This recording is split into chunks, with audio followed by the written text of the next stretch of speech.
bitch? What's up, slut horde? Ooh, can I say that Hey, you're the anymore? one who's been slut this past weekend. What? You're the one who's been a slut this past weekend. Yeah, I guess. Yeah, I have. I was. Totally a slut. Oh my goodness. I am so freaking tired. So tired. Of, of what? All you did was party. All I did was party 24/7 for like 5 days. Aye. So, launch right into it. I went out to Vegas. Let's launch right, What'd you say? let's launch right into it. Yeah, let's launch right into it. Why are you hiding behind your screen? Stop. Oh, that annoying fucking light. I hate that light.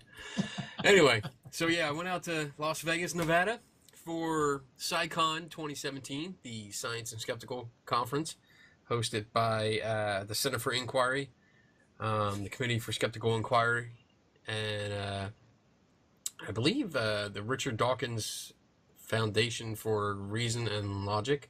I think that's what it's called. But I went out there. I got a free trip because I hosted a workshop on photography. So, Cool. yeah, it turned out really good. I was actually a little nervous about this, because it's dealing with these high-profile people. These, like, some of them are scientists, some of them are journalists, some of them are professors. They're very smart people, and they're skeptics. You went in talking about cameras.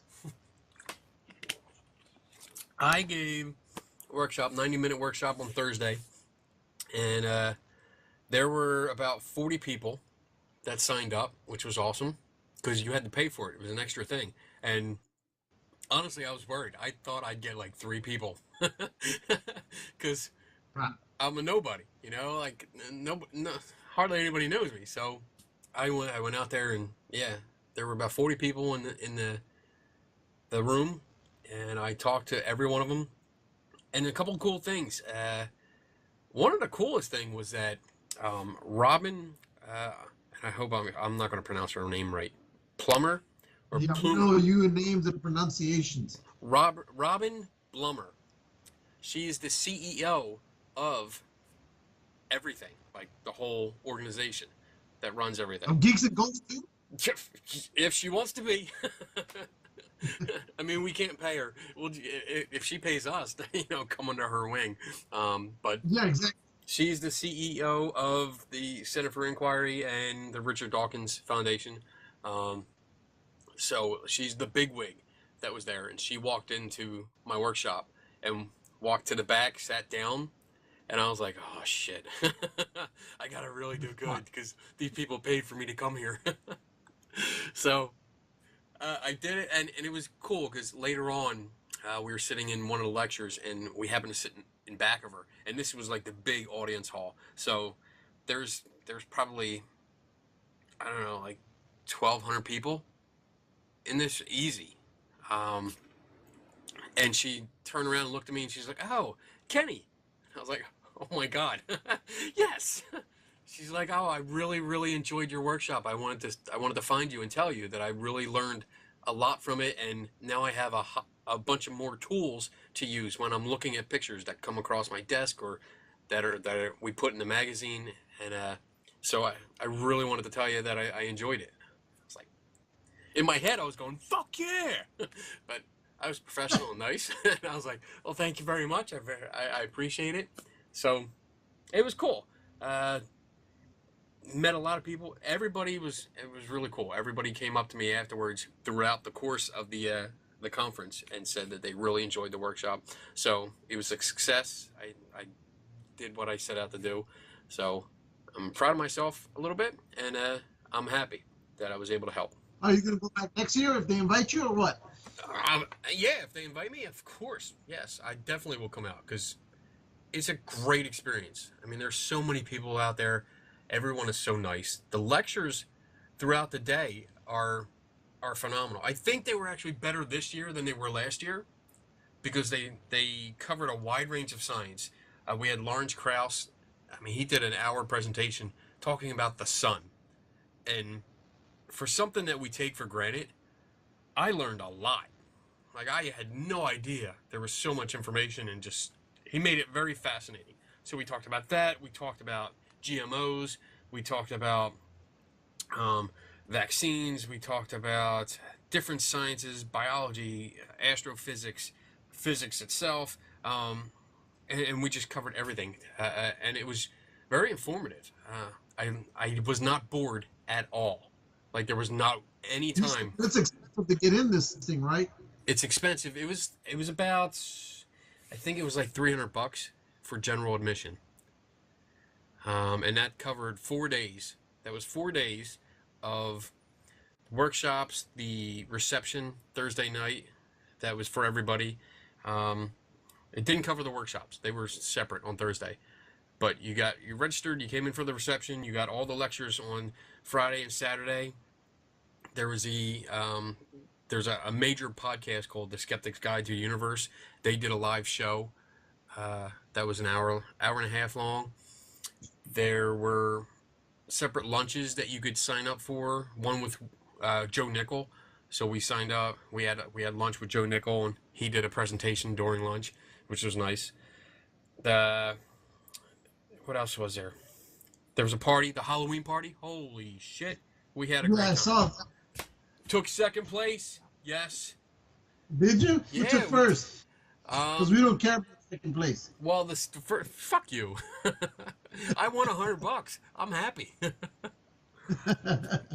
First place was for the Skeptic's Guide to the Universe crew. They came in and dressed as Gilligan's Island cast, which was actually pretty good. They were pretty good. Yeah. They look good. So what else did we do? I mean, we got to do this next year and take it. Yeah, you got to take it. I will. I'll pay for it. I'll go next year. We'll do it. There was cool stuff. I met I got to give shout outs to some people. Susan Gerbic, she runs a project called Guerrilla Skepticism, and What? they work That on always sucks. they actually work on Wikipedia pages, like developing and correcting Wikipedia pages for skeptics and scientists and notable people. Big project. She talked about that and the work she's been doing. Mark Edward, he was a telephone psychic for a long time and wrote a book like exposing all of their tricks and everything they did. And he does lectures now on cold reading and hot reading. It teaches you how they did it. And that was informative. I took his workshop last year. Did he see people up there? Did what? Did he try this on people, Yes. to show? He did. And you know what? I'm lucky enough that I met Mark last year.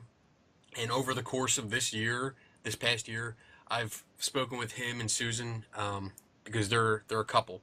But I've spoken with both of them extensively over the last year. So when I got there, we were good buddies, and he gave me some inside information that he didn't talk about in his lecture, and it was really cool because I kind of knew what he was doing, but when he did it, it had the most amazing effect on the people attending.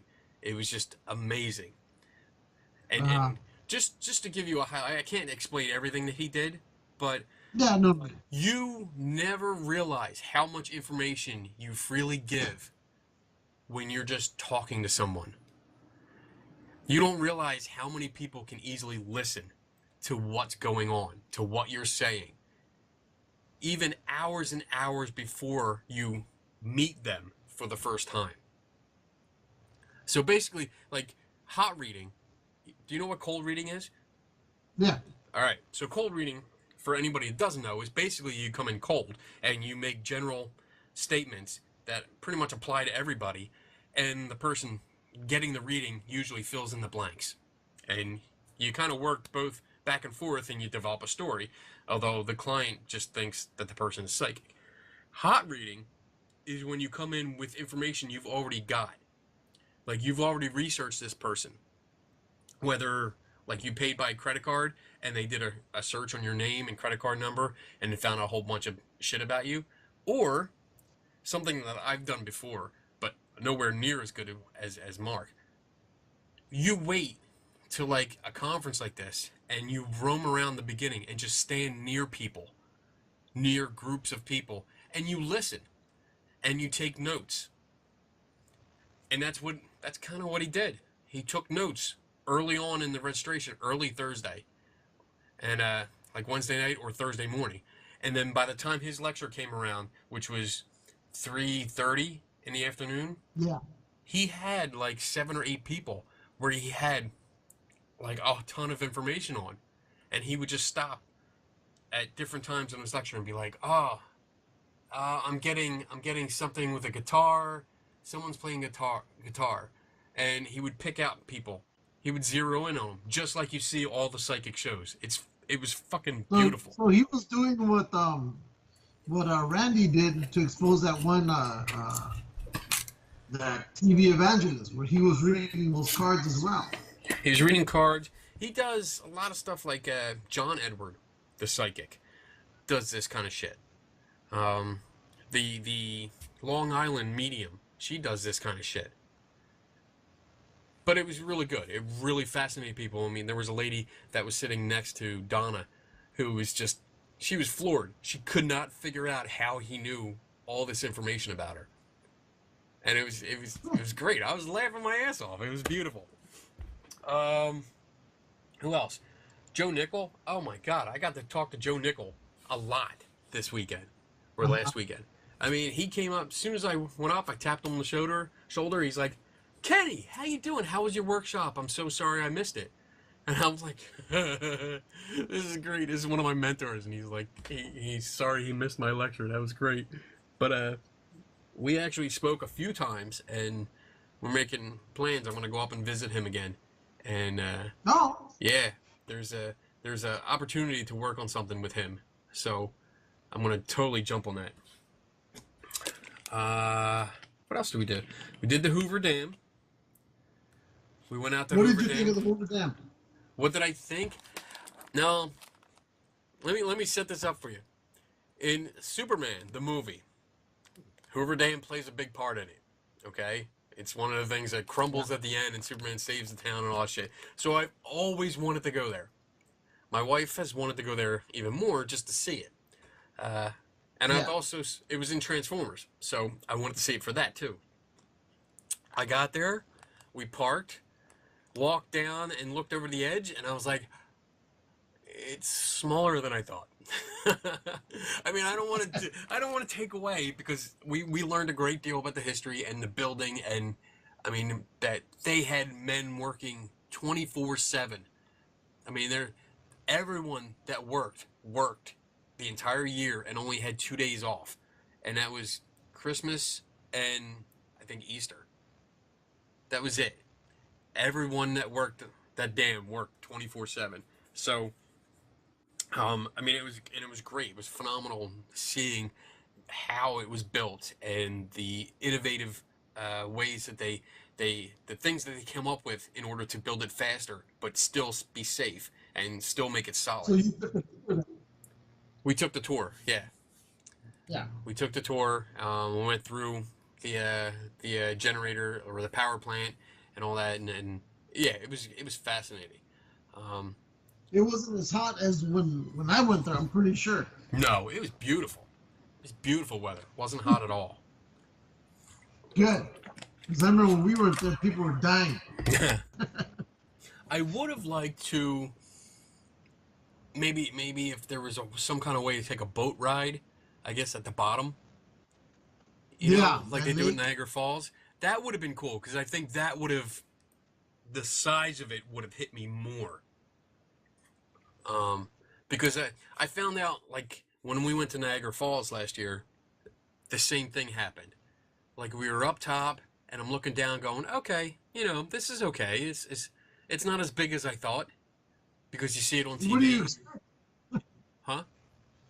What are you expecting? Higher. Higher. Like, look over the side and be scared. Like, holy shit, that's a long way down. But I guess, like, with the falls, if you fall off the side, you're not gonna survive this one either. I know, but you know, it's that weird thing. Like, I looked over the edge. I'm hanging over the edge of the dam, going, That would be fun to slide all the way down there. Everybody's thought about that. And there's nothing to stop you. Like, there's nothing. Well, You could... the Whee! bottom. The bottom, that's it, yeah. That's the only thing that'll stop me. Damn.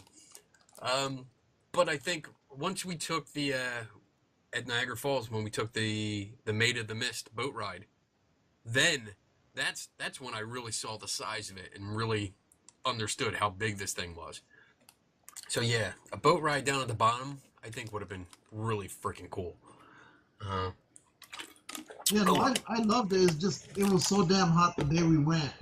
And I was like, okay, we're done. Let's get out of here. Yeah. And then we we'll go back again, to check it out again, but it was it was a pain. Right. Well, yeah, something like that, because there's no shade. You're out in the sun. So it kind of, it beats down on you. There's nowhere to hide. Yeah. But then we went back. We actually went back into town, because this is Sunday when everything was done. We went back into town, and I went straight for Zach Baggins' Haunted Museum. Because I was about that. I saw that it was open. There was a magazine in the hotel. They slipped like a magazine on the door the one morning, and I was paging through it, mostly because it had like almost naked women. So I was like, oh, everything in Vegas is almost naked. And then boom, there's a picture of Zach sitting there and talking about the museum being finally open. I didn't read the whole article. I just saw that it was open, and I was like, oh, cool, we're going there. It was closed. But when I went back and read the article, it said it was open Monday to Saturday, but closed Sundays. Like, oh, well, there you go. That was stupid. That pissed me well, off. I'll be up there towards the end of this month, so I'll go check it out for you. Yeah, go check it out. Because why would you be closed on the weekend? It doesn't make sense. Who knows? All I know is hearing from some of the local people there, they said that, that the workers are saying, people who are building, saying that there's things going on inside the building that it's haunted. So I'm like, I gotta go check this out. So yeah. We'll see how that goes. I read the part of the article that said that Zach was quoted saying the skeptics come in there and they turn pretty much into a believer because they can't figure out what's going on. And I was like, oh, challenge accepted, motherfucker. I'm coming in. Oh, we got to talk about a challenge I put out to a mutual friend of ours. Uh-oh. And yeah. All right. Well, let me finish up here first. We went over the Fremont Street, and we walked up and down that, and that was cool. They have a White Castle there now, so. Do they? They put one in there now? Yeah, they put like the halfway and you point. Went. The halfway and point. You went. And I went in. Hell yeah. Went right in. I was like, yeah, hook me up. Give me some sliders. You disgusting, shitty sliders. Give them to me. I'm going to eat them all. So we did that. We got a couple things. You know those, they're the emblems that you can put on shirts and stuff that light up and light up to the music? You got to turn your microphone on. There you go. There you go. Oh, you got dinner. Dinner. What are you eating? Tacos? Tacos. We can talk about that later too. Awesome. But you know what I'm talking about? The emblems that light up and they go to the music and boom boom. I think we saw them last. Yeah, I have one. We got three of them. We got the Superman logo, the Wonder Woman logo, and the Batman logo. And they got that one for Connor because he's a Batman fan. I don't know why, but he is. Then we went. Oh, the last thing that we did. We went to the Penn and Teller show Sunday night. That was freaking awesome. They are amazing. I watched them on TV. I've watched their series Bullshit, and I've watched their series Fool Us, which was really cool. Yeah. But seeing them in person, much cooler. They're right there. We were allowed up on stage. We got up on stage a few times because in the beginning, there's a box that they use in their show that you can go up there and inspect. I don't think it's the same box that they use in the trick because it gets rolled off stage and then comes back later. So who knows what's going on there. But during the I guess the pre-show, they have a piano player playing. And next to him, there was a guy playing a stand-up bass. And I went up on stage, I'm checking out the box. I come back down and Donna's like, "Hey, is that Teller?" And I looked over, and the guy playing the bass is Teller. Oh. Is it Penn? Yeah, Penn. Now, would you go see that show again if you were to go next year? Yeah, because they say that they told us in the beginning of the show that they mix it up. So every year, if you come back, it's a different show. So they swap out tricks, they bring back old ones, they put new stuff in there all the time. So it should be a new one. So, but I'm sorry, it was Penn that was playing the bass, not Teller. Teller doesn't talk, but Penn is a musician. So he was up there playing, and I got pictures of him. Like a former Boy Scout. Yeah, I got excited, so I ran back up on stage because you could walk up freely, and I got as close as I could get to him. I took a picture, and he's staring at me, and I'm like, "Yay!" And he nodded his head. I was like, "Oh yeah, that can." I talked to Penn. That counts. That counts. We're like buddies now, so we're best friends forever.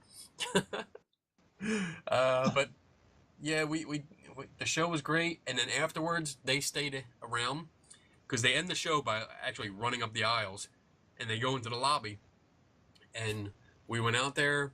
They're surrounded by people, and you get to hear Teller speak, which was funny. It was just, I've heard him speak before, like in videos, but it's just weird seeing or hearing him speak in person.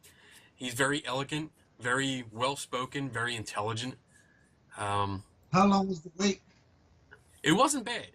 I mean, he was going around, he was basically taking everyone's phone and doing the selfies for them. Like, you couldn't, when he went up to you, it wasn't like, "Oh, okay," and he smiles. No, he went up to you, took your phone, and held it up and took the picture himself, which was cool. But I guess people started trying to push, and somebody said, "Well, I hope I get it. Please don't leave. Please don't leave." And he's like, "Don't worry. I am not going to leave until everyone's happy." Oh, cool. And I like that. Yes, and he stayed till the last person. And then as everybody was done with him, they were going over to another crowd because Penn was up further doing the same thing. And what was really cool is I was wearing this shirt. Oh, I saw that picture. And yeah, both of them, when I went up, they were both looked at me and go, "I love that shirt. Keep doing that." And I was like, "Well, I just did a workshop for them. They had their convention and stuff." They're like, "Good. You keep doing what you're doing. We need more people like you." I was like, "Yes, they love me." Oh shit. Yeah, I know. Big head. The ego just got really big. Yeah. So I have toys. I have some. Well, not really toys, but I have stuff that I can show you. Did you go to that toy store that we all went to last year? Which one? Because I saw you took a picture of it. That toy store with the old antique, over there on Fremont. Yeah, the one that's in the back. Like, you have to go through. Yeah, we went in there briefly, and you know what? It didn't have. I wasn't as impressed this time because we walked through. They had, I guess, much cooler, rare vintage stuff last year when we went through than when they had now. They didn't have as much good stuff that I was into. I mean, they obviously had a lot of things, but not as much as I was into. Looks like business is going good for them then. Yeah, they don't have that stuff. So, I can't go to a convention and not buy books. So I bought a bunch of books. This is Richard Weissman. He's a psychologist. Funny guy. Like very hysterical. I was cracking up. I got 2 books by Lawrence Krauss. And he autographed them. Let's see. There his more books. Stop. Got this one, and got Bizarre Cases and The Outer Edge. Ooh, from Skeptical Inquirer magazine.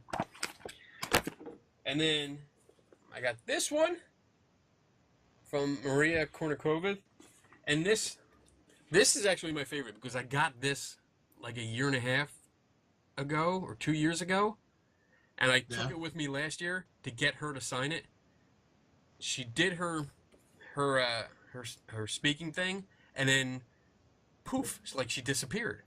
Couldn't find her, and she was gone for the rest of the conference. So she did her speak this year, and I brought it back. And you bought it. I fucking stalked her. I totally stalked her because I'm like, there's no way I'm missing it 2 years in a row. No way. So I waited. I knew what the people were doing, like when they came up on stage. I knew where they went off the stage, and they had to come past me. So I set up shop in the back and just waited. And sure enough, she came back, and she passed me, and I stopped her, and she was one of the sweetest people I've met there. Very nice. Well, yeah, you terrified the shit out of her for stalking her. Probably, but I got her autograph. Proud to say, and I got a picture with her, which I had to put up. So I was very happy. All right, that's that. Let me see. I got. Oh look, we got a picture. I didn't post this yet. Picture me and Donna. Look at us. That's cool. Yeah, that came out nice. And you were saying you hated Vegas, and it seems like you absolutely enjoy your time every time you're there. Well, you know what? It was like this time we didn't do much on the strip. Like we walked down to Treasure Island so I could get another skull cup. You know, like the red one that I had last year. Yeah, I saw that one. I got a blue one. It. I got a blue one this year. I got a deck of cards for the dam. Pay attention to me. What else did I get here? I don't know what this is. What is this? Oh, this was a commemorative picture where they had this big ass flag hanging down. Hoover Dam? Yeah, that was cool. So I bought that. And then let's see, what is this? That's already stuff I showed you. Oh, so I got the skull, and then I got this T-shirt, which is awesome. You see it? All for rum. All for rum, rum for all. That's an awesome thing. And then what else? I got some stuff from Penn and Teller. I got, my ticket autographed by both Penn and Teller. How much did they charge to go in? Oh, I have no idea. Donna bought the tickets. And they had these cards. They do a trick called, what is it? The Love Ritual. The Penn and Teller Love Ritual. So, and you end up ripping a playing card in half. So this is the two halves, and you mix them all up, and at the end of the trick, you actually wind up with two halves that match. So their names are on the other side, so we got them to sign them too. Oh, that's cool. Yeah, so we're going to put them in a frame with the pictures. Got a deck of cards. It's trick playing cards from Penn and Teller. But I have to open them up. And that's pretty much it. They got chocolate bars too. So we got chocolate bars. But you're not going to open those. Probably not. Are you kidding? Of course I am. I want to eat this. All right, so that's me. That was my last week. How have you been? Running around, but not doing that. We were, like I mentioned, we were going to go up there and see you guys, but I knew from your schedule that you had mentioned that we just wouldn't have had time for each other. Yeah. So we decided to stay here, did nothing, vegged out. That was it. We did that trip over to, on that aircraft carrier I told you about. Oh, yeah? How did that go?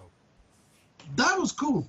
But they said that when it was built during World War II, because it didn't actively get into the war on time, that since most of the men were gone, it was a ship built literally by women. Okay. And I said, well, that explains everything. Oh, they're like, my why? God.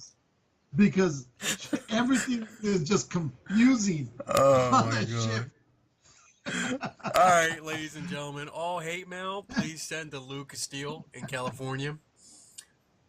Here we go. And it was confusing. I was like, this makes no sense. Why are we over on this side? You know, there was one part where we went into a damage control station. We went down the stairs, made a right, and into that station. And then, of course, they pretended there was a fire drill, so we escaped through some escape hatch. They told us, okay, go through this hall, go back up the stairs, because we're going to go to the engine room. Okay. So we went down that hallway, up the stairs. We ended up where we started at the very beginning, but in order to go down to that engine room, we have to go down the same place that we just evacuated from. I go, we couldn't just have gone through here. They goes, no, because you can't. There's only... I was like, yeah, now I know why people get lost on these stupid things. So, I mean, it was confusing, but it was fun. I mean, it was, we literally were sleeping in what they were calling coffin beds. Okay. And you had just enough room for the body. And if you started a toss or anything, you were going to hit the wall, or you're going to hit the ceiling, or you're going to fall out. Wow. That's all you had. So we were literally, I mean, we probably had maybe a little bit longer. This much you just had enough to lay flat, and if you hit anything, your head.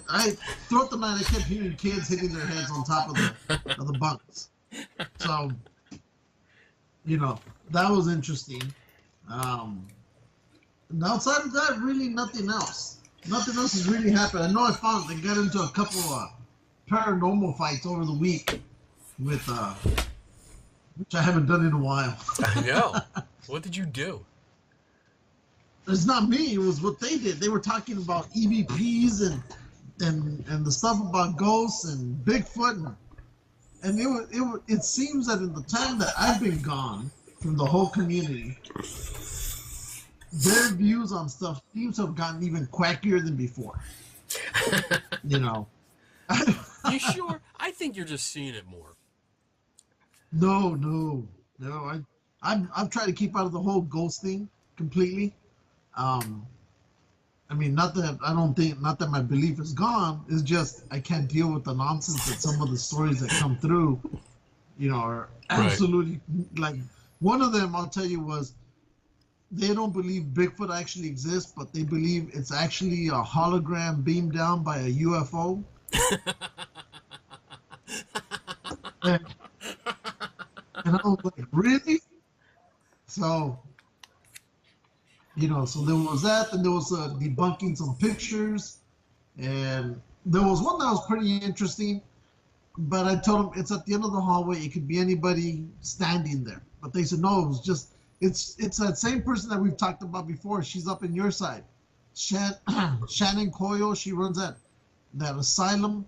It's north of you, Rolling Hills Asylum. Okay, yeah, Rolling Hills. Yeah. So, yeah. I told you this before. We've gotten into a heavy argument when she was down here on the West Coast. Right. When she was Queen Mary, and I just couldn't deal with her nonsense, and it just seems it keeps getting worse. So, well, you know, I found that some people when they're running a business that depends on this, they pretty much just cater to the clientele, you know. Some do that. Some play they ride the fence. Let's call it that. They ride the fence because it's good for business, and then it's still non-committal, you know. So they don't commit to being a believer, but they don't denounce it altogether because it brings in money, and it's fun. Some people that do stuff like this, they're completely honest. You know, they're like, yeah, it brings in money. That's why we do it. So remember she's also had little aliens appear at the asylum as well. Oh my God, aliens. Yeah.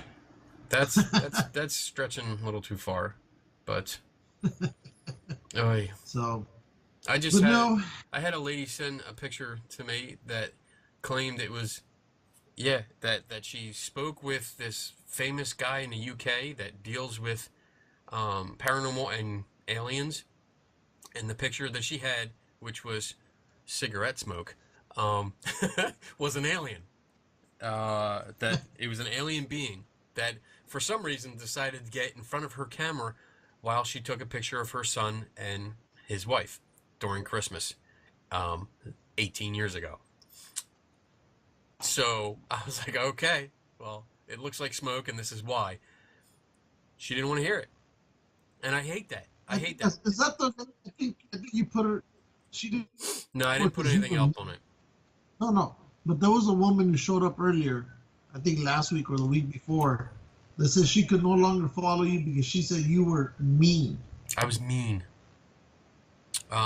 because I said that Steve Huff was a total dick, um, and Oh, douche. that's right. That was That's about why her. she was mad. And to that I say, that's your problem, not mine, because I don't give a shit. Steve Huff is a fucking asshole. He just posted something. Somebody shared a post saying that he contacted Houdini, and that he did, and he has his voice. He is such a douchebag. I hate that motherfucker. Well, they also said somebody came out and said that the machine that he's been selling online or whatever he's selling, that guys started looking into the voices, or because supposedly these voices are random and they're not made up. Some guy found a program, and it seems that Steve Huff ripped these voices off of whatever this program was, and it's in the system. Yes, It's in the program that he does. he did. I posted that. I posted that on my blog site a couple weeks ago. But yeah, I didn't see that somewhere else, but yeah. this guy went searching and found for what's it called, public, uh it's open to the public, these Yeah. voices, these snippets and stuff, just like our music, the music that we use for the show is um it's a Creative Commons license, so it's That's right. yeah, it's pretty From much out there for the anybody to use. Kiss, all the ones that we use, ACDC, it's all.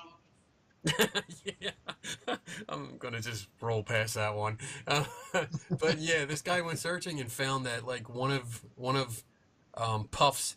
I'm gonna call him Puffs because you know, I hate him. So one of Puff's like most famous EVPs that he caught with his wonder bullshit box. What the fuck? Yeah, this guy found the recording, and it's in one of these open to the public websites where you can just download these sounds, and he found the full version. Puffs cut it in half and only used half the sound bite, but the guy played it one after the other over and over again, and it's the same frickin' voice. So it's not a ghost. It was a pre-recorded line that he stole and put through his machine and spit it out. So total fraud. And he charges you like $200 to buy one. Yeah, he charges a ridiculous amount of money for the bullshit that he shovels. I mean, they look cool, but I'd never buy one. No, I would never buy one. You want to look cool? Get an old radio from a flea market and string some Christmas lights on it. There you go. Same shit. I got some of those. Yeah, that's all you need to do. You don't have to do all that and shit. Then, so let's go back to something. Oh shit! Here we go. When you were an avid ghost hunter, Okay. well, hopefully it applies. And there was somebody that you followed, and then you found out that that person was hoaxing. How did you take that, if that ever happened to you? Were you shocked that, oh my God, they're lying to me? Yes. Pretty much, yeah, like, holy shit, this guy, I followed this guy, or this girl, or whatever, I followed this person, and they totally lied to me, and lied to everybody. There's no credibility, and that's, that goes with I guess the basic standard of how most people treat other people. Because you can do so much good, well, in this case, you can do a lot of stuff, and then you do this one thing that's really bad, and that is what everyone remembers. So, yeah, when someone does something bad like that, where they hoax something after swearing that it was true, then yeah, that's the only thing that I remember. What did they hoax? Oh, I thought we were just talking in general. I don't have a specific. No, I'm talking for as an actual. Actually, the first I can remember. Okay, and this is going back, like, 20 years now. Okay, when Dave Esther of the oh shit, what was his the International Ghost Hunter Society. They were big like 20 years ago. Him and Sharon, Dave Esther and Sharon something. And they were holding the conferences. They were the first ones to hold a conference in Gettysburg. And that was the first one that I went to, a ghost conference. And I remember going out, meeting him. And I thought, all right, well, I'm following this guy. I'm seeing what he says. I'm trying to figure out, I'm in his inner circle, or whatever that meant at the time, you know, all these website shit things that you signed up for. So I got to go on a tour of Saks Covered Bridge with him. And, you know, a group of like 20 other people. And at one point he's like, oh, I got some ghost lights. I got some ghost lights on video. And he holds up the camera and he shows it. And I'm looking at it going, that's a car. You pointed the camera at the road and you got a car driving down the road. And he swore, he looked directly at me. No, these are ghost lights. I know, because I'm an expert in this, and blah, blah, blah. These are ghost lights. And I was like, no, that looks like a Ford station wagon. Because it had like distinctive lights. I've seen these before. I own the station wagon. I own this. Huh? I own that model. I own that. Yeah, I've seen that model. You know, it looks like it. It's got boxy lights. It's not anything that's ghostly or anything. And there's two of them, and they're moving exactly in sync with each other. And they're twins. Yeah, you can actually see the outline of the car. So, no, and that was it. That, to me, that was, he got mad. He insisted that he knew what he was doing. That I didn't know what I was doing. And I was like, well, obviously I don't, because I'm following you, jackass. But that was pretty much it. That was it for him, because that kind of blew that idea that, you know, this guy knew what he was doing, and that I'm following somebody that, you know, was respectable, because he wasn't. He was pushing this bullshit to all these people, making money, and that's it. And now I look back and it's totally embarrassing that I ever wanted to attend something that he ran, because I look at his books and I look at the stuff that he put out, and it's total shit. Oh, he's written books. He's written a few. I think he died. What's his name? Dave Esther. Let me find. Hold on. You find it. I'm finding. I'm looking. Damn it! Don't rush me, because it's back here. You have to keep talking. Oh shit! Well, as you can tell everybody, that Kenny hasn't cleaned the back of his pants, and his butt must be hungry, because those pants are being eaten up by the crack. Oh. Keep talking, jackass. And as you can see, he has no more room in that room. No more room in that room? What? Shit is gone. Shit is gone in there. Oh. Look, and his butt has squinched up. Every time he reaches for a butt, notice his ass squinches. Shut up. Stop He's looking back. at my ass. I have to look at all these books because I never find it. Shut up. Oh my goodness. Look at this. All those books you see, people, are books he has never read. He probably just cover. That's not true. Skim through it and That's put it not right true. back there. Everything else in there. Every book there. That's not true. Because unfortunately, most of the paranormal related books I have read. So everything on that side of the room, back there you can't see. You can't hold everything over there. This whole column here, and then half of this one. I have read every one of them. And the other 4 cabinets you'll never touch. So it was Sharon Gill and Dave, I think he pronounced it Esther. So this is one of the books that he wrote. How do you spell that? O-E-S. Sharon Gill, I remember her. Yeah. With a picture of a camera strap on the front cover. Well, you know, that's a streaking ghost. Another strap on the back cover. So this is the kind of shit that's another that I fucking read. I'm so embarrassed by this. Yeah, he did pass away. He did? When did he die? He passed away somewhere around October the 1st. Of this year? 2015. Oh, okay. Look, here's my Stargate tarot cards. Ooh. Oh my goodness. Dave Esther said Kenny's a dick. I'm sure he did. I'm sure he did several times. Oh man, where is it? Where is it? Oh! It looks like the whole Esther family is gone because his wife died in 2014. Sharon died? Too? I don't know what the name of his wife was. Oh, I think Sharon was his wife. Well, she's dead too. Okay. Damn. Oh. Well, it looks like blah, blah, blah. Blah, blah, blah. Anyway, the reason I asked because I was thinking about something that happened to me years ago. Okay. When I started, there was a lady who was a psychic, or claimed to be psychic, because I really believed in her. Okay. And I remember went to go do a ghost hunt up in Jerome, Arizona. Beautiful town, a lot of history there, and a lot of folklore. But I remember I had gone back upstairs, and I saw her husband. I go, "Hey, where's such and such?" I think her name was Margie. And she goes, "Oh, she's down the hallway." So I was running up behind her, and I could hear her talking. Now, mind you, she always had the greatest EVPs. Okay?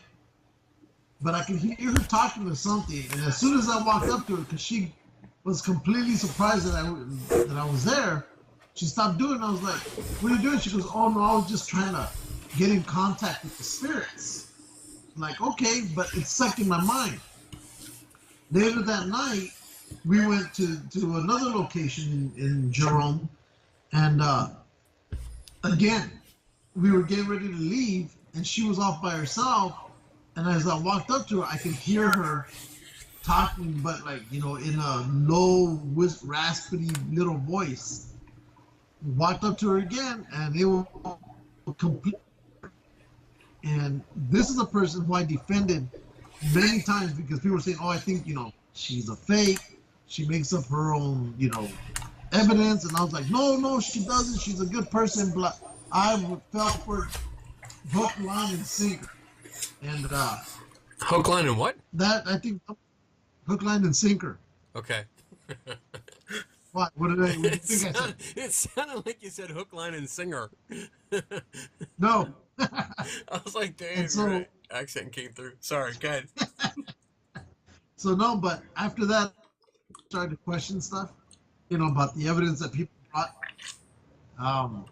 So yeah, that's why I just wanted to know if you've ever had an experience like that. But yeah, he died. Back to David Esther, he passed away, of all places, October 1st, 2015, in Las Vegas, Nevada.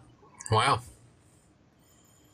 Yeah. So. Yeah, he went a little. I mean, towards the end there, that when I was following him, like on online and stuff, that he went crazy. I mean, he was off anyway, but it got worse and worse. But, well, it seems that looks like he became a victim of that catfishing. What's that? Well, he fell victim to catfishing, an intentionally misleading romantic internet dating scheme involving an international inheritance scam that would lead him over the course of a year and a half to his death. Dave, thinking that he had found someone who would love, appreciate, and needed him, ended up selling his house and all his worldly possessions, liquidating his retirement savings, and drawing funds from his personal credit cards to send to his new soulmate, who promised him they would be together as soon as she could pay for family medical bills, and later they'd receive her family's inheritance. Okay. So, looks like he was catfishing people and they catfished him, you know, okay. in the end. So, anyway, so on to the paranormal challenge I gave to somebody that we both know. Oh, boy. We know this. We know this person is. Can you say who? We know this person as Ice Raspberry Chunk Cube Ice. All right, I know who you're talking about. So, and to all of you, he's been on here a few times, and we're probably gonna have him back on because this jabroni needs to be talked down to. So, I was listening to a show, Paranormal Skeptic Academy, unofficial sponsor or official sponsor number 1, right? And I have to shout out CSIcon conference, unofficial sponsor number 2. That's right. It'd be great if we could get them as sponsors, but I know, huh? So what's the challenge? So I was listening to he had a show about Gettysburg. Yes, right? I just listened to it. And I listened to it, and you're not gonna like this, but I was thinking, Kenny, shut up. I want to hear you. I want to hear this crap nonsense of what these people are doing, right? So anyway, I finished hearing that, and every time I listen, I have to critique him on either his history or something, just to needle him, just like I needle you. Just to be a right? dick.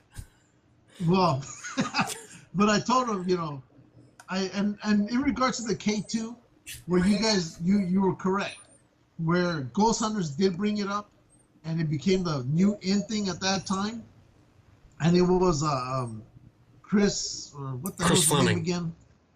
Chris Fleming.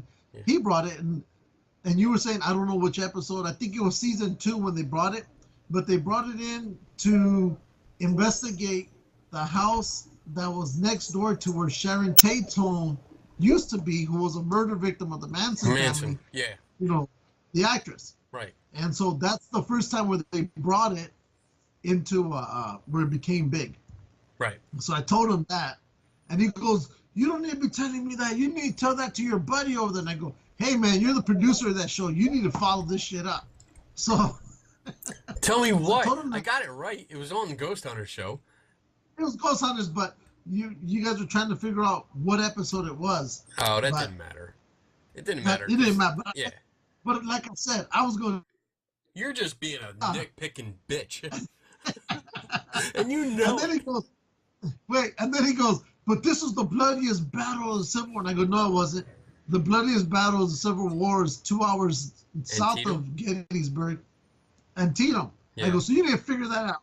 And he's like, "Oh shit." So, then he goes, "What are you going to do now?" And I go, "Well, I'm going to go up and listen to some of your other shows and critique your history because you're destroying it." Oh my God. So I went off and listened to the Egyptian one that he had, which I found pretty interesting. I liked it. But then we got to the one about that doll that's in Florida. Yeah, well, not Casper. But you know that doll that's in Florida, the haunted doll? Pete, I think is his name or something? Pete? Yeah, there's that one. There's a picture. If you take a picture of this doll without asking for permission, you suddenly get all this bad luck that comes upon you. Wow. Okay. So now we got to look that up. This is when we get dead air because we're both looking for haunted doll in Florida. In Florida. Florida. Story behind the world's most terrifying haunted doll. Robert the doll? Exactly. That's the one. So we started talking about it. It's an ugly doll. And I guess Zach had been there, and he had, you know, he always plays a show while he talks over it.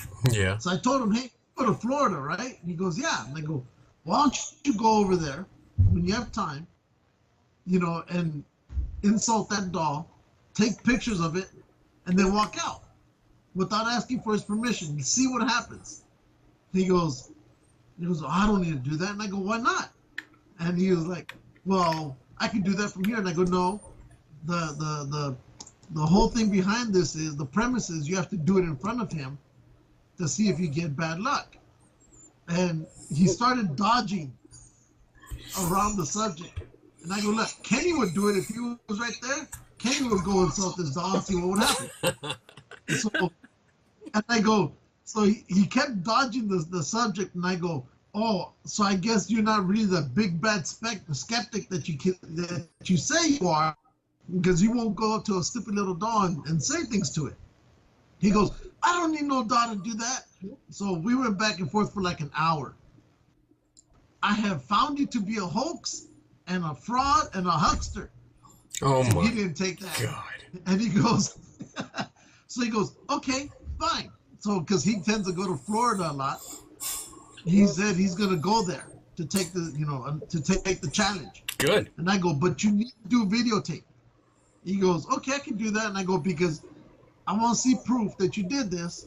And just in case that little dog jumps out of his case and chokes your ice chunk wrapper neck, I want to see it all on tape. So we got him. So he's going to go to this thing once work sends him over there. And he said that when he goes over there, he's probably going to flash this dog, his junk, just to piss it off some more. So let's look at this doll. This doll. Robert the doll. You could consider this our unofficial Halloween post episode. We're talking. We're talking science. We're talking ghosts. We're talking Bigfoot. We're talking dolls and shit like that. So yeah, this is pretty much our unofficial Halloween special. Exactly. So it says it's a little boy in a sailor suit. His careworn face is only vaguely human. His nub of a nose looks like a pair of pinholes. He is covered in brown nicks like scars. His eyes are beady and black. He wears a malevolent. There it is. I got it out. Malevolent. I don't say that word like ever. That took me a little bit. Malevolent smirk.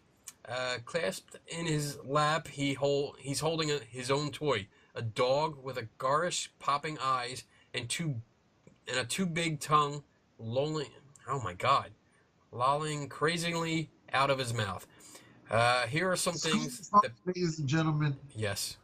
Here are some other things that people also agree is true about Robert. That he's haunted, and he has caused car accidents, broken bones, job loss, divorce, and a cornucopia of other misfortunes. Oh, this doll is responsible for all sorts of mayhem. Here we go. I'm gonna show you what it looks like. There we go. Yeah. So that's the freaking doll. That looks dumb.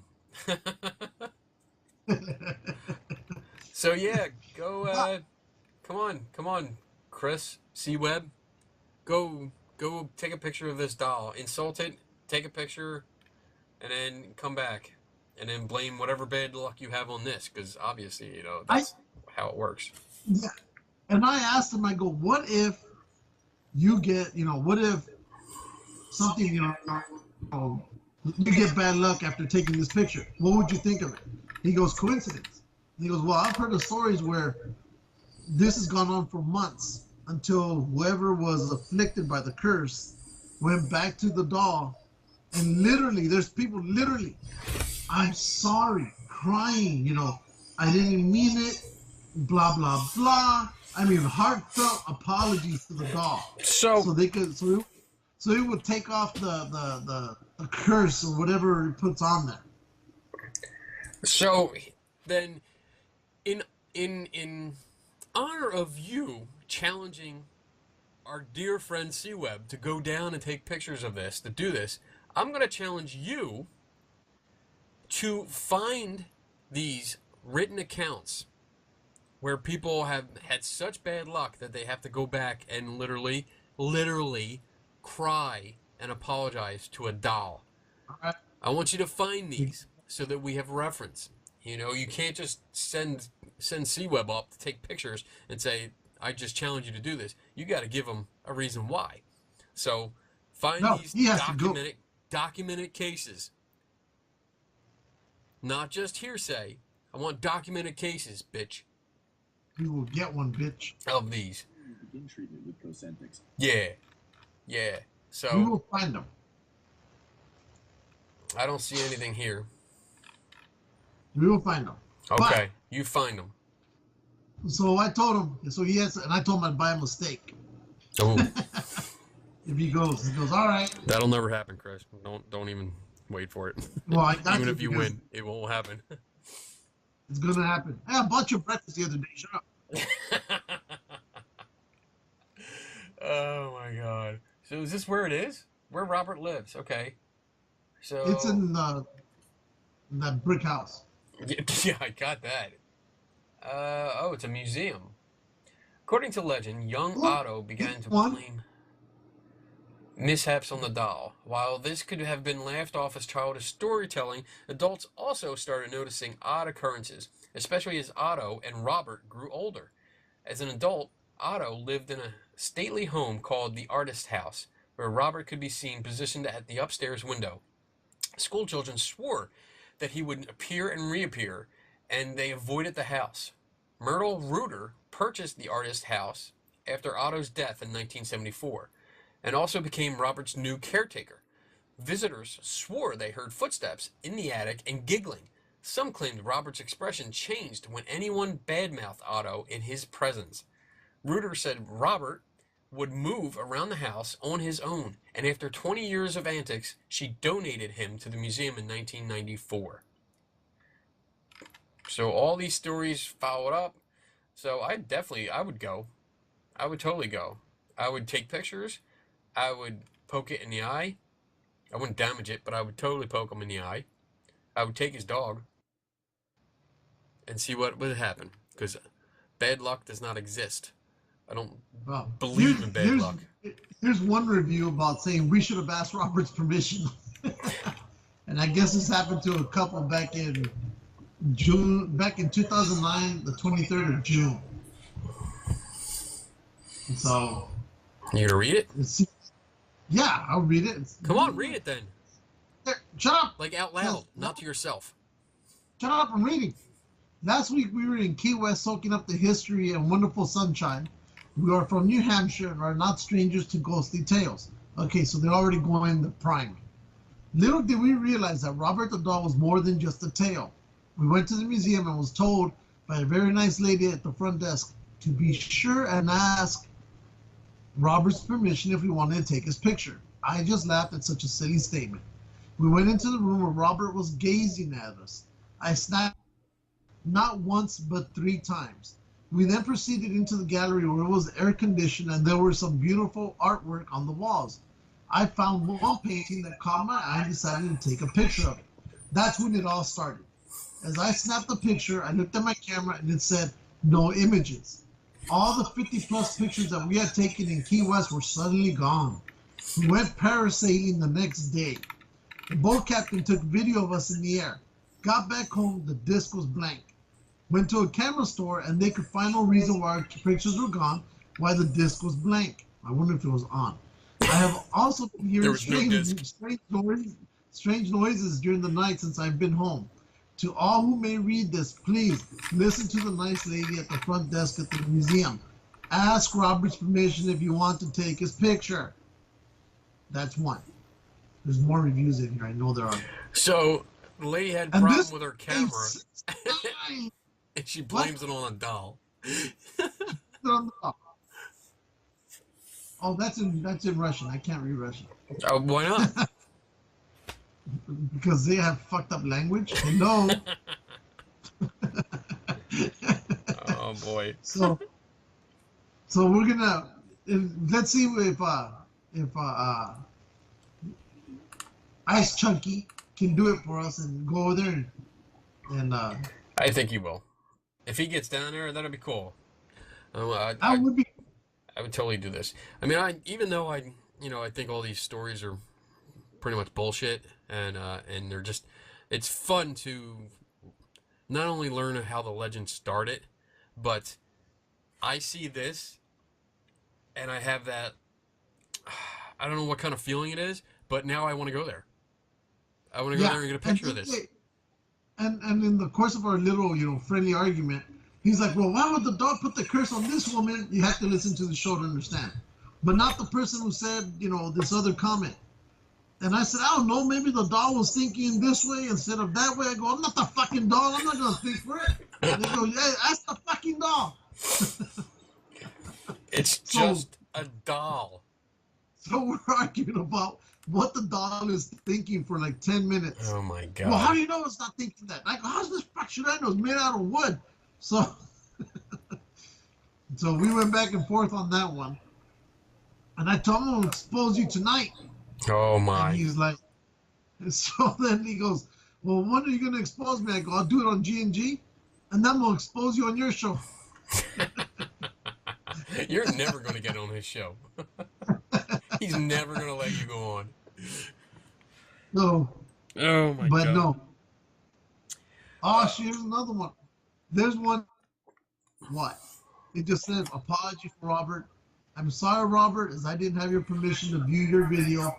Please accept this as an earnest apology. Oh my God. That's all. But it doesn't say what. People are so superstitious. So, he asked me, he goes, why don't you go do it? And I go, one, because I don't like Florida. It's not the state I want to go to. Why not? And I'm not going to, since I don't like the state, I'm not going to go all the way over there for a damn dog. You are like the most racist motherfucker I know. I don't like Florida. I don't like the state. I don't like the whole state. There's nothing racist about it. That's totally racist. It's racist against Florida. Floridians. Oh, wait, here's another one. Oh, my Sorry, God. I have not actually been to Key West, but I have recently seen a video where Robert didn't want videoed, and I feel like I need to apologize to him. I hope this will suffice. I'm sorry, Robert. I didn't realize it would be a video where you didn't want to. Oh, that's a stupid one. You deserve that. Moving on. Moving on. Sucks. Hey. We got links too. We could say, oh, wait. Remember that defunct restaurant stuff we were doing? Yes, I wanted to talk about that. Yeah. Okay, go. Well, no. I mean, I wanted to talk. It's on my list because you stopped. How do you say it? How do you say the place? Naugles? Naugles? Okay. Wasn't sure. Naugles Tacos? Yeah. And you went there because that was like the one that it was on our list of defunct restaurants that wasn't defunct. Yeah. And yeah, exactly. That should have been 15 out of 15. That turned into like a list of 20. Yeah. And wasn't like there's supposed to be like 2 of these locations left? Yeah. Okay. So you went to the one that weekend after we talked about it. And not only did you go, but they responded on the post. Yeah. That was I was cool. surprised. That was so cool. Where is it? I was surprised. They were talking about the sauce that they use on the, I guess, the sandwiches or the burgers. Well, because they don't use like Thousand Island or mayonnaise, they use a buttermilk. I think he even mentioned what is more or less, what they mix it up with. I'm looking up. Hold on here. Here it is. Yeah, we were talking about the food. I made fun of you. The one thing I hate is when I use my phone, I can never switch it to my profile. So it's always Geeks and Ghosts, and we argue with each other, and it looks like we're just talking to ourselves. But like I made fun of you because you posted pictures of burger and fries. I'm like, you went to a taco joint and bought a burger? Yeah. What the fuck? But you started explaining that they use buttermilk dressing, which is like a Thousand Island kind of sauce. I think like McDonald's uses like a Thousand Island sauce, but well, yeah, but this buttermilk is white. whereas Thousand Island is what, like a That pink orange yeah, that looking thing. pinkish kind of color. Yeah. So Ah, we tried it, and it's different. I'll give you that. The butter that buttermilk dressing is completely different. so like usually when people say it's different, they usually mean I didn't really like it. So did you like it or not? No, we loved it. You loved it. We loved it. Yeah. Okay. You know, because especially when we saw that they use those crinkly fries, we go, this place is the bomb. I love Right. crinkly fries. Yeah. Crinkle fries are the fucking awesome shit. That's awesome. It is. And that's one of the first things I saw. I go, oh, this is going to be great. And the fries were to die for. They're awesome. We didn't take pictures of the tacos because we were hungry that was the weekend of coming back from the Midway. And so we just scarfed those things down. And then so I said, oh, I got to take a picture of at least this. But I guess they're known for a cheese burrito. I guess I didn't notice it until the very end, and I was already full. But I guess it's tortilla filled with cheese, and they put some kind of sauce in it. That's what they're known for. And then they had something like they have a taco cup. So Okay. it's a cup with everything that goes in a taco, but it's in a cup. Okay. And that was interesting. They So go ahead. I'm sorry. so we plan to go back and try the burrito that they're known for. Cool. But but since it's out of my way, I'm not going to be going back until there's a reason to be in that area. All right. But I found it really cool that they liked it. Yeah. That they replied, and I was like, shit. They even liked I think the comment that I put in that we're going to go back, and they liked that comment too. They wrote on here, "Hi, thanks for the comments. Naugles before used mayonnaise, mustard, and ketchup on their burgers. Right now we use the dressing that is part mayo and part buttermilk, and customers can add or not add mustard and ketchup to their liking. Cheese burritos are really popular, and they do come with cheese, but also with either red sauce or green sauce inside, or both. And you can also add sour cream and or onions if you want." But yeah, just the fact that they commented on that was cool. That was neat. So Exactly. hi, Naugles Tacos. Hi. And I goes, unofficial sponsor number 1. Send us free shit. Send us t-shirts. We'll wear them. Exactly. Send me tacos. And they are everything inside the store. You know how the colors and the designs, they are so stuck either in the late 70s or early 80s. Very early 80s. Like not passing 1980. Okay. But it was cool because it was kind of like a throwback. Everything in there was just, it was just, like I said, late 70s, early 80s type of deal. Right. And it was cool. We enjoyed it. We thought the restaurant would be more, but it really wasn't, something to say, oh, wow. But I guess a lot of people have heard about them, but they all thought that all of them had gone out of business because then I started getting personal messages saying, you bastard, why didn't you tell me you were going there? I haven't seen one of those in years. So apparently they were pretty big until, because it looks like Taco Bell bought them all out. Yeah. Yeah. And so I think we read Taco that. Bell. Yeah, because they also bought out, I think, Pup and Taco, the other one we were talking about last time. Seems like Taco Bell is a bitch. They just start buying everybody, fuckers. They bought up their competition. Yeah, literally. One of the places we ate at in Vegas was Del Taco. Yeah, and you mentioned it last year to me, and you're like, "What is it?" And I go,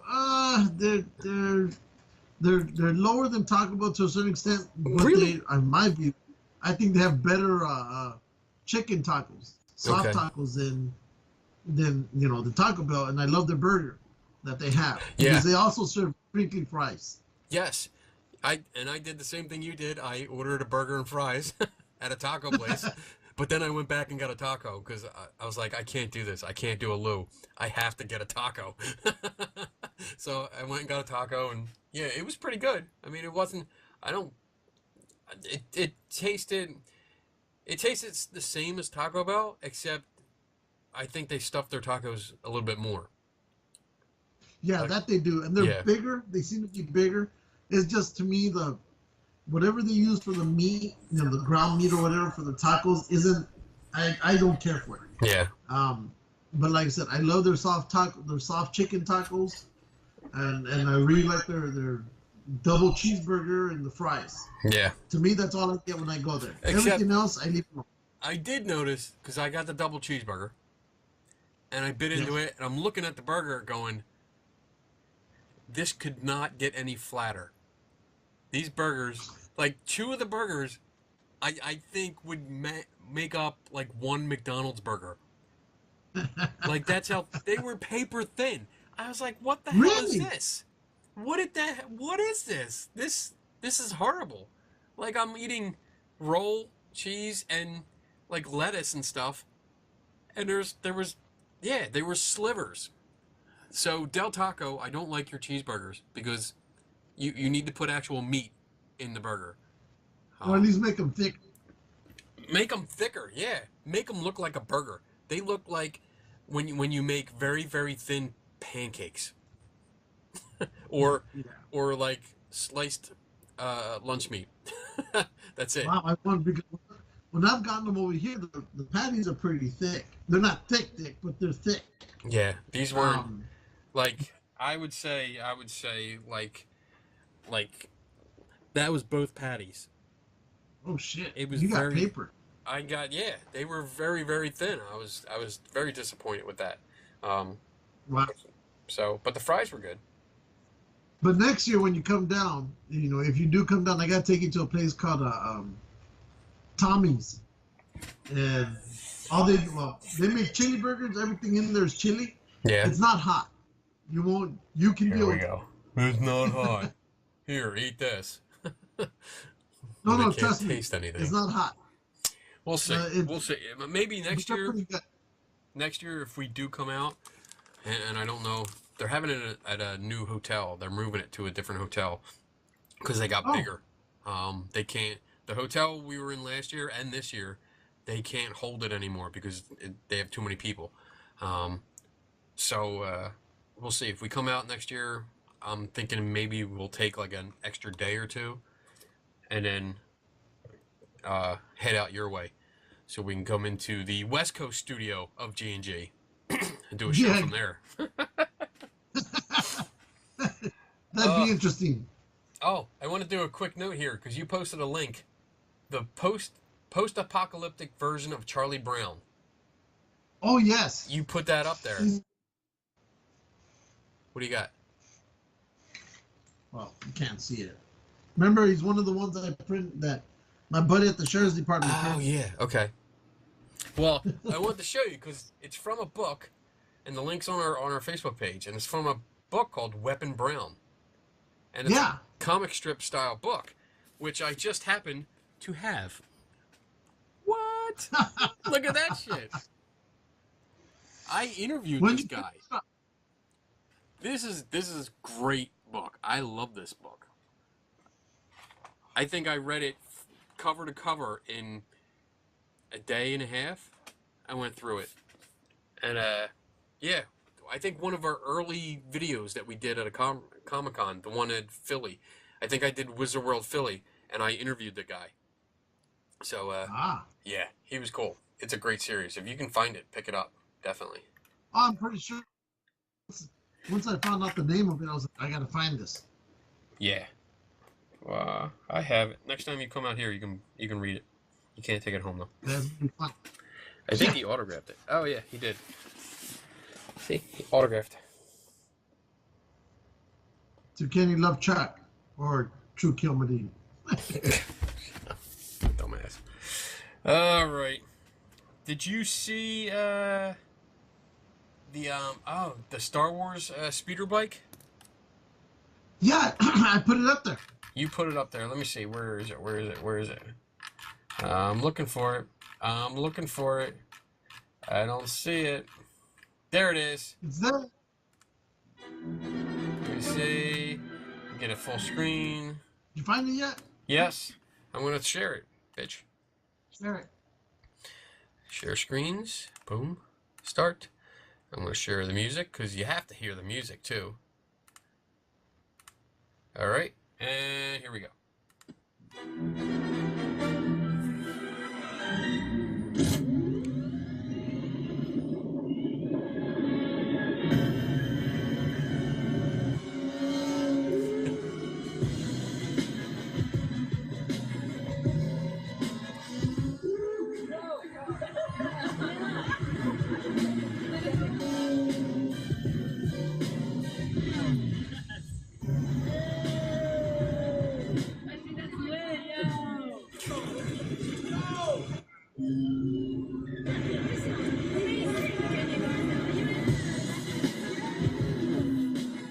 Going up, man. Boom, there you go. Bam. Oh, come on, baby.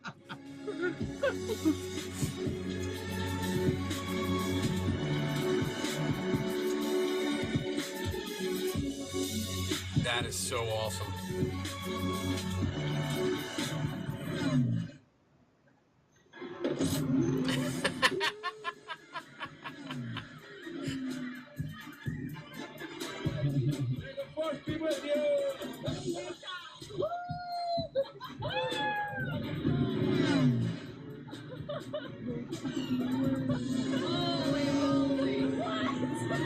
Star Wars speed is out here. Yo, it's kick ass. Yo, it's original. It's first time I see something like this since I've seen the movies. Oh, I know where that's Central Park.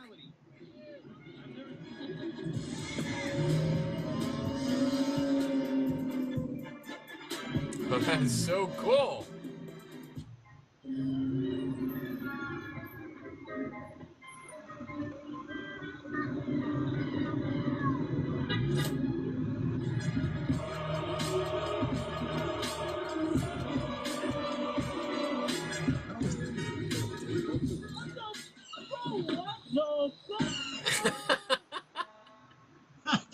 Oh shit. Uh-oh. It got pulled over. Step back and put your hands in the car. Put your hands in the car. Step back. Hey! He's gone.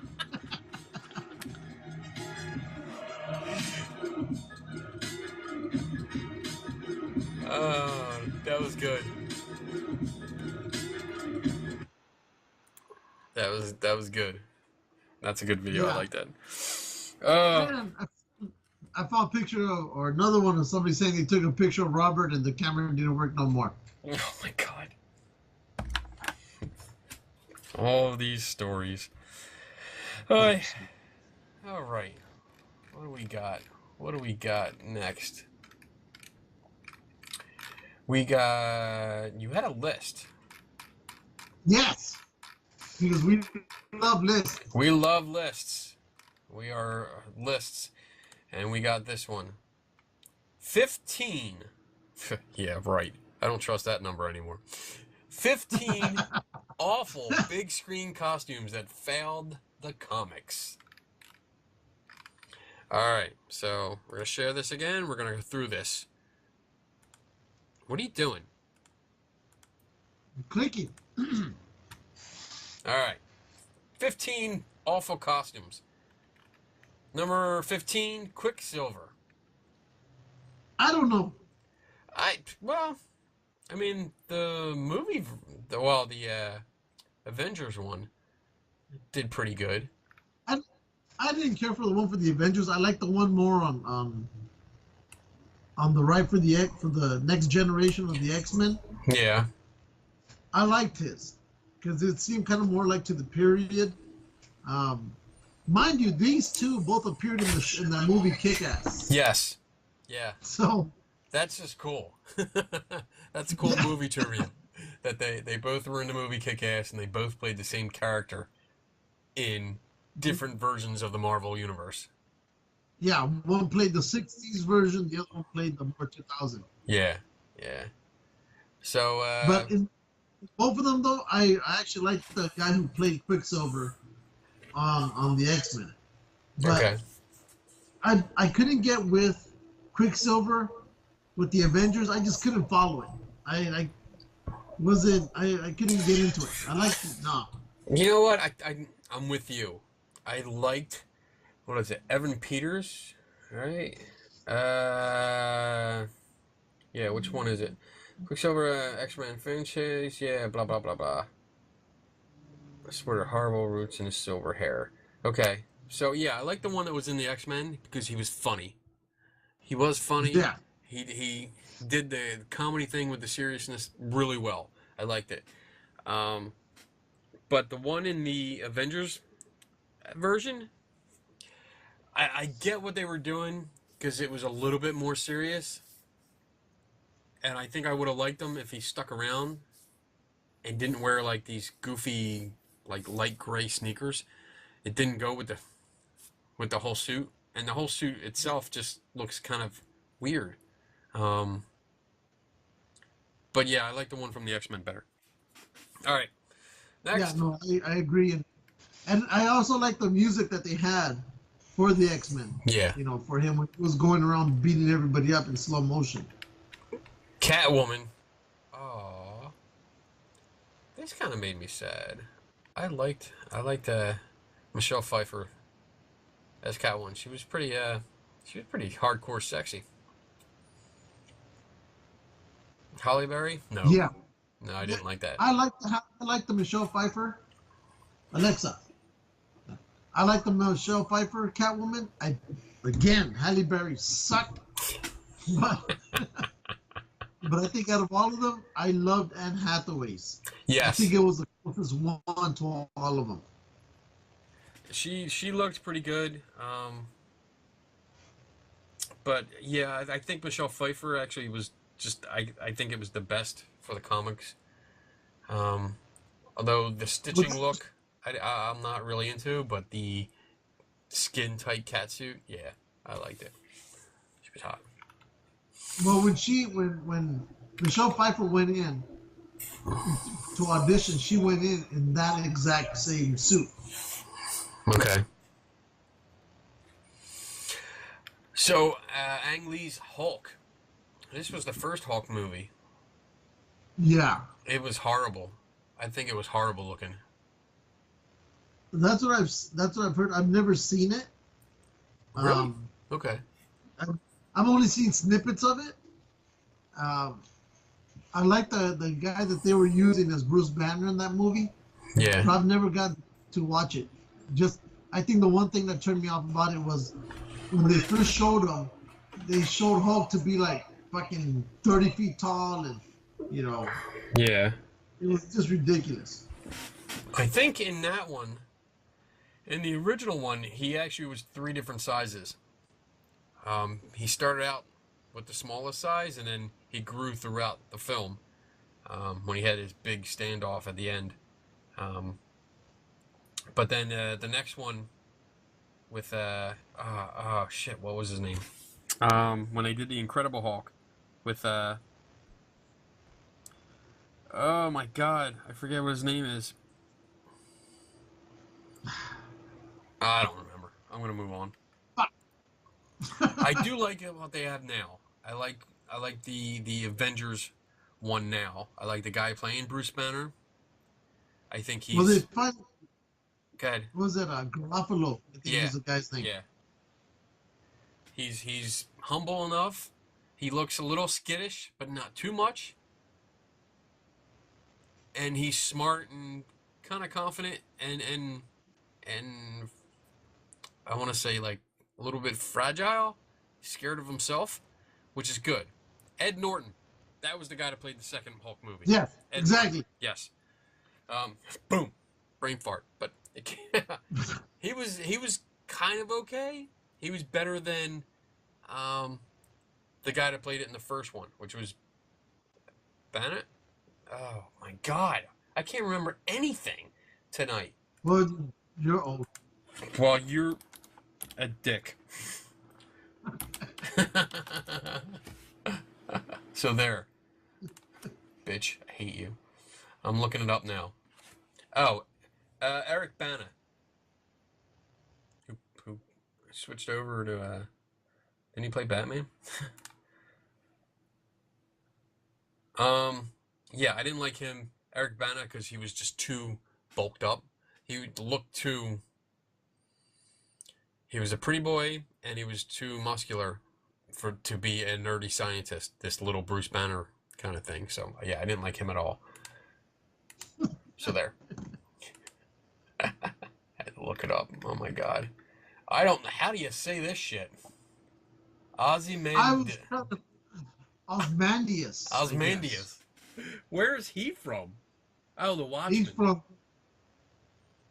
I guess. Dude, I've never seen him in any movie. I haven't seen The Watchmen, like, all the way through. I saw a part of it a while ago, and then probably, I think the last time I was in North Carolina, it came on. And I was watching it, and I could not believe how raunchy it got. How what? I almost thought I was watching porn. Yeah, I've heard that about that movie. In fact, the movie let down so many people because they said it just didn't seem to connect to the comic. I don't know the characters in this, but the guy that was the blue guy that glows, like he was naked throughout the most of the film that I was watching, and like full out naked, like This iPod Touch. he was rocking out with his cock out the whole time, and I was like, "Whoa, okay." I'm not used to seeing everything, so okay, cool. And then they had like a sex scene and some kind of I don't think it was an escape pod, but one of the guys dressed like an owl, and he had like he was like total ripoff of Batman, but had like an owl mobile that was like a flying ship, and they were getting it on. And It was Owlman. Oh, okay, it was Owlman. So I don't know. I never watched. The movie came up, I think, 2 weeks ago, and I had a chance to watch it, and I didn't. Okay.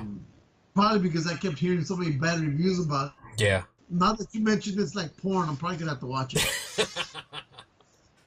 Definitely. Yes, but even not knowing the characters and just looking at this, yeah, they screwed up that costume. They didn't get that one right at all. Well, they left him blonde. I think that's the only thing that looks That's correct. the only thing. Blonde white guy. There you go. And You got it. nipples. Nipples. He does have They nipples. just keep nipples for anything. Oh. You know? Sabretooth. Why? What? I mean, what's the purpose of putting nipples on any armor? I don't know. They did it in Batman. I don't get that. Yeah. I Is mean, it- what?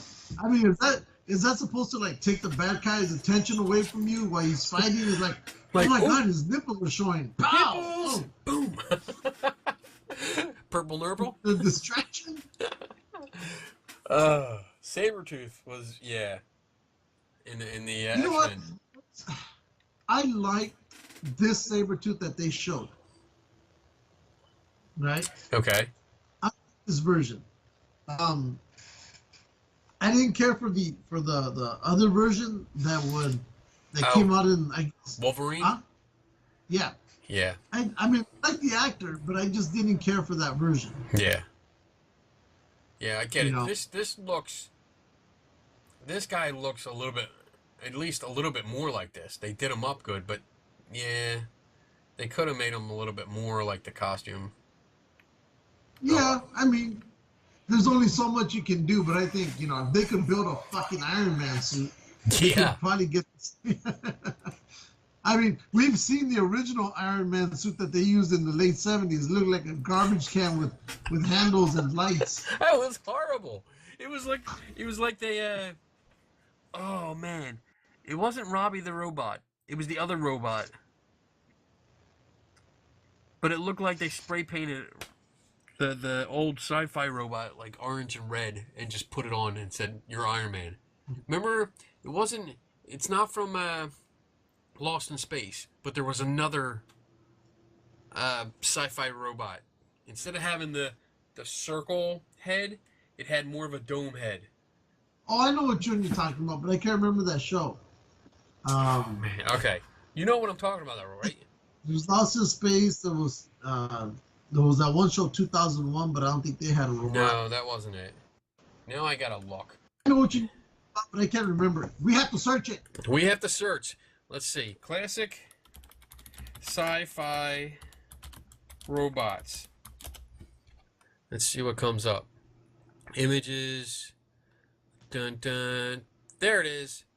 There it is. Found them. Maybe it is. Maybe it is the guy. Let's see. I want to bring it over. Bring it French over. classic. Oh, Forbidden Planet. Here you go. That's what I'm talking about.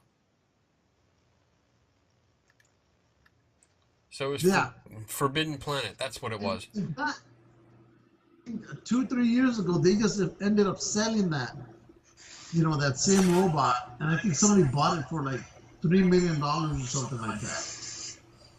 Wow. Dun dun dun. Classic. Forbidden Planet also starred a popular TV station. Which one? Dun dun dun. So there you go. That's what the original Iron Man looked like. That's what it reminds me of. That thing. All right. Back to this.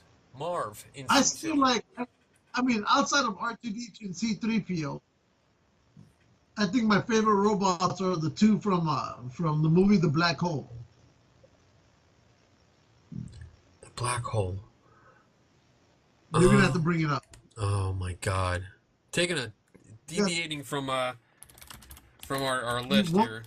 Black Hole. One was Bob, and the other one was I forget his number, but they were absolutely Vincent. And it seemed like Bob was, Vincent and Bob. Vince, yeah.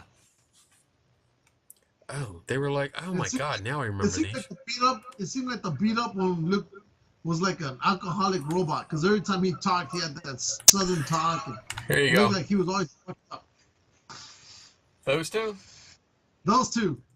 I absolutely loved them, man. Oh my God! I have to go back and watch this movie now, because I'm looking at them going, oh, I think I remember them, but I think it's been so long. Now I have to go back and watch it. That's what I'm going to do tomorrow morning. About remaking this movie. They are? Yeah. Wow. But Disney is kind of fidgety on it, because it didn't do that well at the box office, because they were introducing it. That was when Tron, the original, came out. So they're trying to use that whole computer technology and trying to apply it here to this movie as well. But yeah, I love the movie. I don't care how cheesy it is or whatever. I absolutely love this movie. Oh, I'm going to have to watch it. Maximilian was a kick-ass robot. I think he would do well in Star Wars. Yeah, I remember that. I remember this, but I don't remember the whole plot of the movie. I don't remember anything. Oh man. All right, I might actually watch that tonight. Do you have Damn you. Damn you. No, I can find it. Oh. I'll find it somewhere and watch it. All right, back It's to a the good list. movie. Damn it. Back to the list. I'm not a Sin City fan, so I mean, it looks kind of like it, but I don't know. I don't know. He reminds me of Grundy from the guy who plays Batman. Yeah. So when I saw this, I go, oh, they got Grundy, and then I was like, oh, what the hell is this? All right. Steel. Which, This was a by joke. the way, on Gotham, on the TV show, they have now introduced Grundy. Oh, really? In Yeah. Gotham? Yeah. Yeah, he's pretty good. I Still thought have pretty not good. watched it. All right. I'm not even going to bother with this one because it was so bad. So never bad. saw it. It was horrible. I made myself watch it just to see how bad it was, and then it was one of them where I was like, all right, if I could throat punch myself, I would. I mean, I can, but I choose not to. So I'm going to move past it. Joker and Suicide? Absolutely. Horrible. The worst piece of shit ever. Worst I mean, fucking portrayal. I think I probably hate his character more than I do Halle Berry's Catwoman. What? But the character, What? because this is not the Joker in any sense in my view. I think he overdid it on it. Yeah. Because there was a recent poll where people were saying which one do you think was the best, and this was just I think a couple of days ago, who do you think handled the best Joker? He or this guy? And this guy was getting hammered left and right. Well, yeah, he should be because he was horrible. All right, next. Oh my God, the new Goblin in Spider-Man 3. That was so friggin' awful. I remember that, and I was like, what are they trying to do here? Like, yeah, what are they doing? Awful. Not even, passing. Apocalypse. No, it's a shame, because I thought he actually looked pretty good. I mean, I didn't care much for the movie itself. It was okay, but I thought Apocalypse actually looked pretty good. Yeah. But, well, not really. For me, Apocalypse should have been more of an imposing figure. This one seemed like he was like 4'3", you know? That, yeah, I'll give you that. You know, because, Apocalypse looks like he's definitely supposed to be like, 7 or 8 feet tall. Yeah. As opposed or to, at least, or at least build him up with the armor, give him some more shoulder. Yeah. Yeah, I agree. But get off your phone. Well, no, I'm putting something on G&G. All right. The Thing, number 5. That was just, I can't believe they made 2 movies. I can't believe it. It was so corny and cheesy. I like this version of Thing than the other one that they put in that last crappy movie. Yeah, well, you just hated that movie no matter what. And I agree with you. It was horrible. It was horrible. There was so much potential. They could have done so good with these characters, but they just, I don't know who gave the green light, but whoever did it should be fired. Yeah. Well, I work with the girl who looks like Jessica Alba, right? Literally. Mm-hmm. She goes into a store and and she goes into a store and people think it's Jessica Alba, and she's like, "Can we get your?" And I've seen it, and I've told her, I told you, people think you're Jessica Alba. She goes, "You know how many times I have to put up with this every single day?" So I joke with her. I tell her I've seen her naked for her movie because she's invisible. Oh my God. Beast. There's actually two like Beasts out there. The Yes. older one and this younger one. the Kelsey Grammer one from the original X-Men series, and then the younger guy. I like the Kelsey Grammer one. I agree. I do too. I thought he was good for the role. He's not buff or anything, but I mean they helped him. They made him look buff, but he had the intelligence behind the character, so I like that. Get off the phone. It's almost done. Oh okay, my God. Do this Stop! before or after the show, not during. It's probably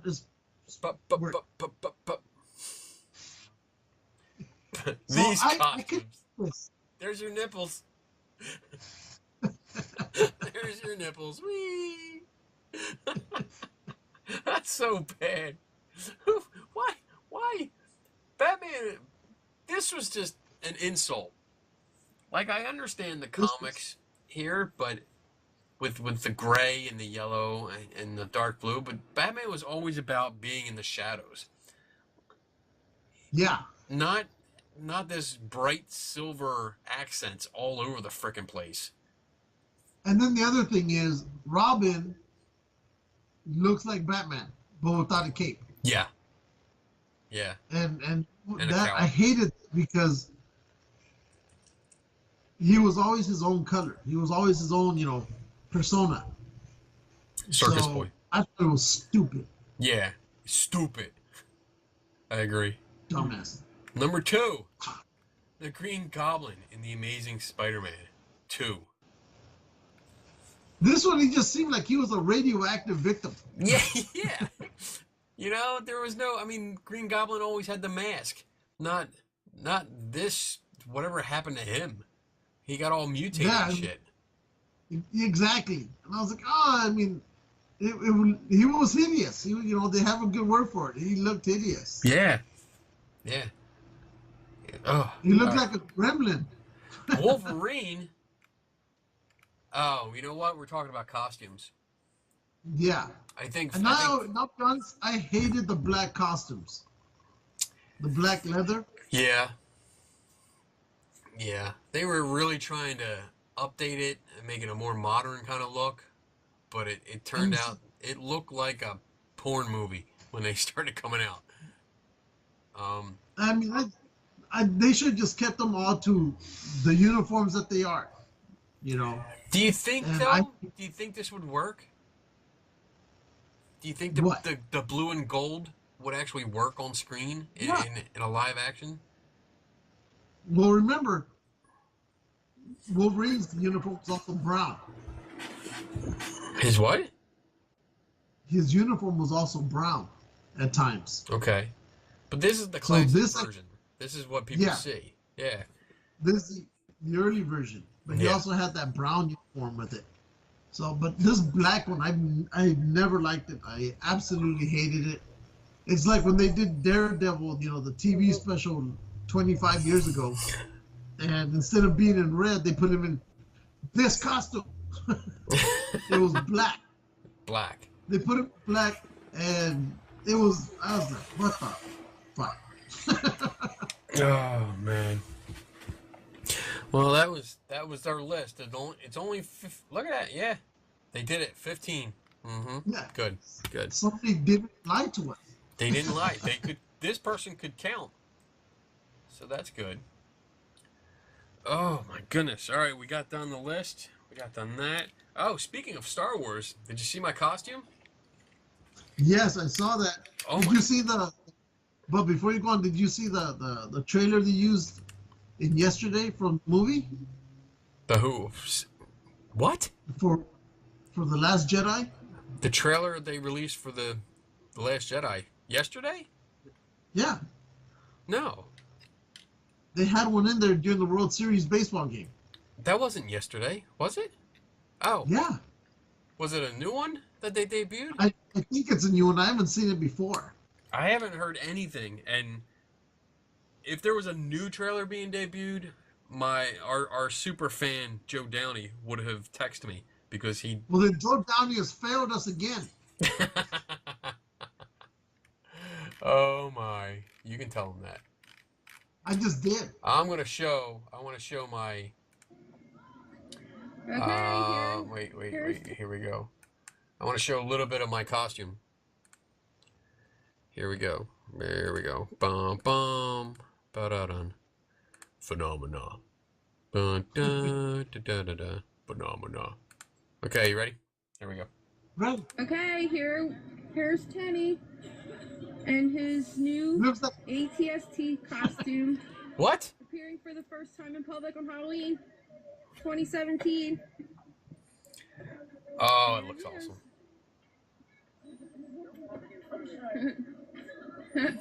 It was pretty cool. It was definitely heavy.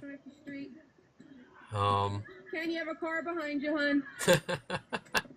Oh yeah, that's what we're talking about. Getting yelled at. I was getting yelled at so much. Can you move over? I could hear her, but she couldn't hear me. Kenny, move! I was in there going, fuck these cars. I can take them. I'm in an ATST. Traffic, like norm.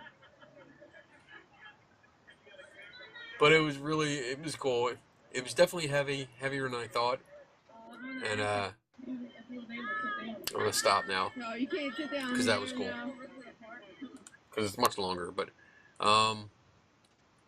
it was by the time I got done, because we walked up and down the streets, because they blocked the streets off, some of the streets around here, so we were able to walk around in the street, get a lot of pictures, and I think we were out for like 2 hours. And by the time I got home, my son and my wife had to help get it off of me because I couldn't lift my arms anymore from holding it up and from spinning around and everything resting on my shoulders, I sat down on the couch and I tried to pick up a cup to take a drink, and I could not move my arm. I couldn't get it up. So I had to sit there for a good 20 minutes with ice packs on my shoulders before I could move again. But it was cool. It was cool. It was worth it. I got to do some tweaking and to get it just right again, because a few things I noticed weren't as sturdy as I thought. So I'll be fixing those, but it's all good. I can't wait to go to a Comic-Con with it. That'll be interesting. Hopefully you can use your arms again when you're done. Yeah. Who cares? It's worth it, damn it. Because it's an awesome, awesome fucking costume. I'm glad I finally got to wear it. All right. We're coming up on almost 2 hours. Yep. You got anything else? I guess we'll be filming on Thursdays now. Yeah, I think so. Because it is Thursday today, and it's much easier, I think, for both of us now. Yeah. And we got a new list for next week. Oh, shit. It's our biggest list ever. Oh, my God. Is this going to take up the whole show?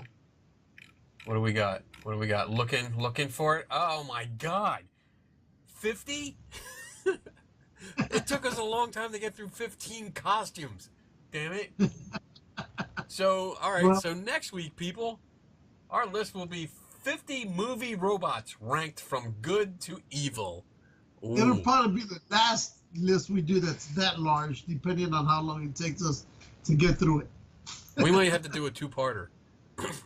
Yeah.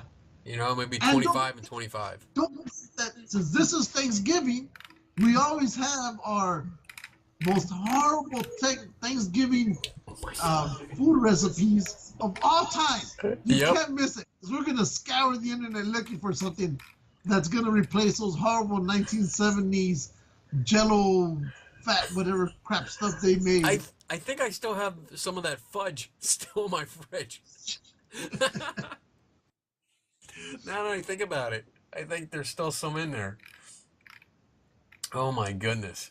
All right, what do we got coming up this week? I don't know where my calendar is. I got all this shit on my desk. That's not it. That's not it. That's not it. There's a song from Quicksilver and the X-Men.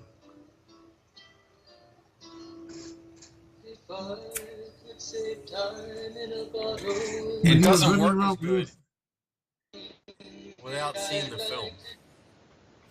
Who cares? Shut up. All right. What do you got going on coming up? Anything coming up? No. Not that I can think of. You don't know. You have no idea. I don't think we have anything coming up except for Thor came out today, I think. Thor came out. Yes, Thor came out tonight. Thor Ragnarok. And then next week is Justice League. Yep. And then Star Wars comes out December 8th? 15th. 15th? Is it 15th? Yep. 14th. December 14th, Thursday night. Okay. I got tickets already. So do we. Thank you. And it looks great. Yeah, we do. We rented out the theater. Oh yeah, that's right. You rent out the whole theater. And we got. I'm going with my buddy, superfan Joe Downey, who failed us earlier today. Who failed us yet again. Exactly. Yeah, I'm going with him. East Coast Cat. She's coming with us. So I think we have the entire row at one theater, but we're gonna be there. The theater we're going to, we're allowed to drink alcohol, so we'll be doing that. Absolutely. And we'll see if friend Bobby Nelson overreacts to this one as well. Oh, he'll definitely overreact. He'll hate it at first. He'll trash it. He'll curse it out, say it's a horrible movie, and then he'll realize that he was wrong, and then he'll switch gears and say he loved it, and then try to downplay how much he hated it before, so he doesn't look like such a dick this time. Exactly. I still love Rogue One as my favorite one out of all of them. Yeah, out of the new ones, Rogue One still, yeah, that's number one. And then behind it, I think I'd put on Empire Strikes Back. Absolutely, yes.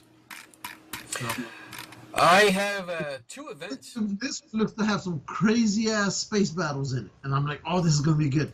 I hope so. It looks good. It looks like they finally take it up, and yeah, we're gonna have a good space battle. Reminiscent of like the original Star Wars or Jedi. Where we had good fights. I just hope they really get away from that whole kind of Nazi-looking thing they did in the last one. Yeah, I don't think they're gonna do that. I hope not. I have a bad feeling. I have a bad feeling about this, but I think they're gonna do a little bit more with that shit. But hopefully they won't. Now we'll see. We'll see. All right, I have 2 events coming up this weekend. I thought you were done with the events, fucker. Oh, no, not yet. Soon. Very soon. The first event is the Hockessin Book Fair. I'll be in Hockessin, Delaware, Saturday morning. And we're going to go there. We're going to do some interviews. We're going to talk to some authors. They rented out a bigger space than they had last year.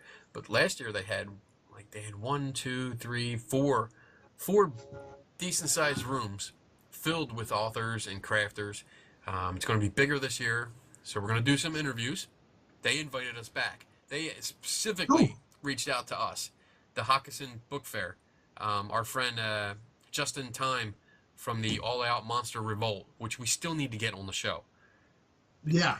Because I think you would really, really love talking to them, because it's all classic monsters that they love. Let's see if we can get them on soon. I will. I've been in touch with them. They had some more or less like personal problems they had to take care of, personal issues. So that's what kept them from coming on soon. But hopefully after this weekend, they'll be freed up again, and we can get them on the show. We still got to get a hold of our friend Bianca's friend who was making that movie. Yes. Yeah, we got to get him on, because we tried to get him on, but the schedule, it was too tight. It was too close. He couldn't. Yeah. I know he was working working late at the studio and stuff, so he couldn't make it when we tried to get him on. But we'll get him on again. Well, not again, but we will get him on. Yeah. The second event I have is Saturday night, and it's a Jersey Paranormal Investigations. That's the group sponsoring this. They have a second annual basket auction. So it's an auction that you go. It's one of these where you buy a whole bunch of tickets, and you put your tickets in like the box in front of a whole bunch of prizes. You just go down. There's like tables and tables and tables of all these like gift baskets and different prizes, and you just put your ticket in there, and at the end of the night they start calling out numbers. Go down the row. Let's see, what's they have some things. It's benefiting the Historical Preservation Society in the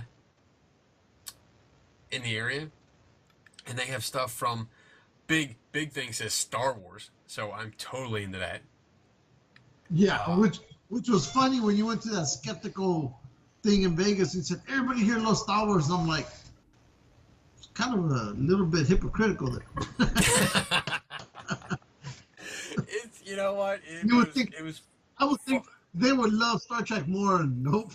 That's what because I think we were joking back and forth. I'm like, yeah, it's funny that all these guys love Star Wars, yet Star Trek was closer to real science than, like, we had a lot of things come out of Star Trek that developed into real things, real objects, real devices. Yet, yeah, everyone was Star Wars fans. Everyone that I talked to. So, unless they were the Star Trek people were just avoiding me, maybe. See, maybe next time you should show up and you can represent the Trekkies. I will. Somebody has to represent them. So yeah, that's our Saturday is full this week. Sunday, I don't think I have anything planned. Let me see. Wait, I think I have a craft show. Donna has a craft show. So yeah, we will be at the William Penn Fire Hall craft show somewhere in Ben Salem, somewhere. But Donna will have her table set up, and I'm gonna do that all day with her.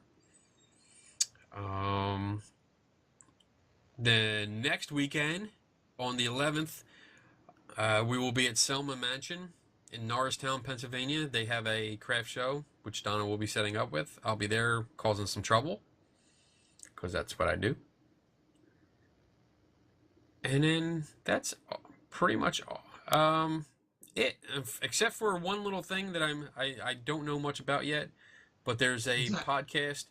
You know our friend Big Tony? Yeah. So I think it's his cousin. He does a podcast called Black Tribbles. They are huge sci-fi geeks, and they were doing some kind of show.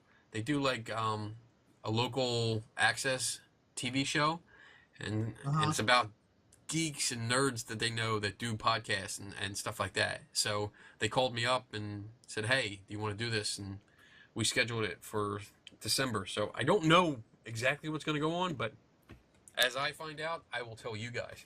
So Okay, that's it. That's all I have That is planned. And then I'm taking off the rest of the year. Except for the show, which I'll do. Yeah, we've been lacking on our show lately, but it's called life, people.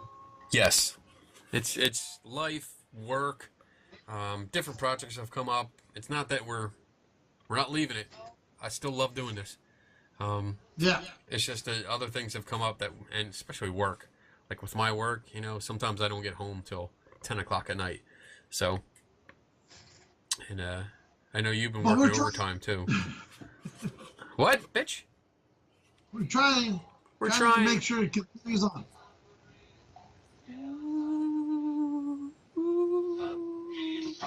We all live in a yellow submarine, yellow submarine, yellow submarine. All right, so let's wrap it up. All right, boys and girls, never stop learning. Ladies and gentlemen, take my one's word for it. And we are out in 3, 3, 2, bye. bye. We all live in a yellow submarine, yellow submarine. Yellow submarine.